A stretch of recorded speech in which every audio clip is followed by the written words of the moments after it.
Should the United States have prisons? I'm Daniel Jennings, and today we're going to talk about that question.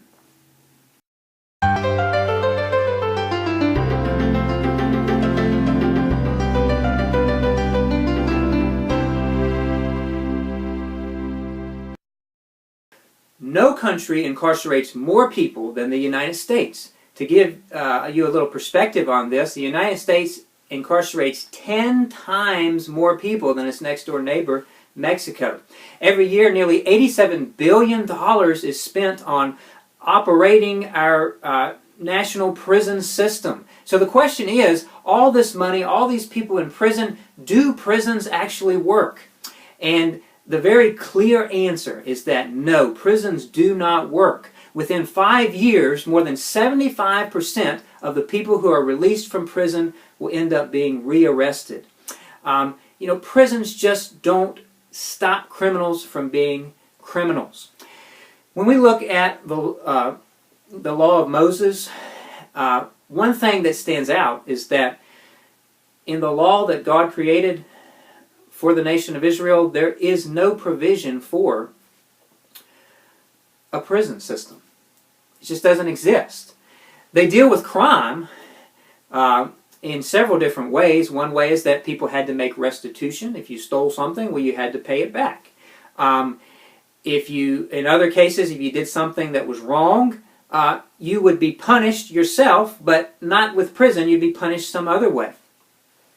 And for dangerous people, the death penalty existed. So they dealt with all of the moral wrongs that we deal with today, but they did so without prison. And I think if you think about prison, in one sense, it doesn't make sense. We have in prison, we have some dangerous people that we cannot allow to be out in society. And if anybody is going to go to prison, it should be those people, But what about people who are not dangerous? Maybe someone doesn't pay their taxes, maybe they steal some food from the grocery store or something. Should those people go to prison?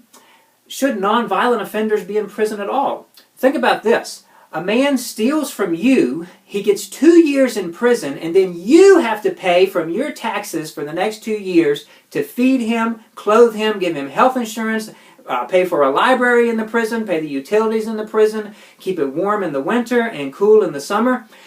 So really, who's being punished in a situation like that? I think more so it's you being punished, the innocent person.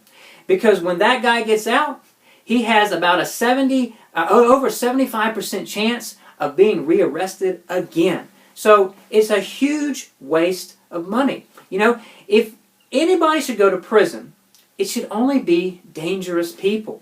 And think about this. If we only put dangerous people in prison, we would save $48 billion every year. What could we do with $48 billion in our country? Well, I'll tell you, that equals 1.1 million new teachers every year that we could hire. To break that down on a state level, every state could get nearly 23,000 new teachers if we just stopped putting nonviolent offenders into prison. Our prison system in the United States, it needs reform. It needs it seriously. It needs it desperately.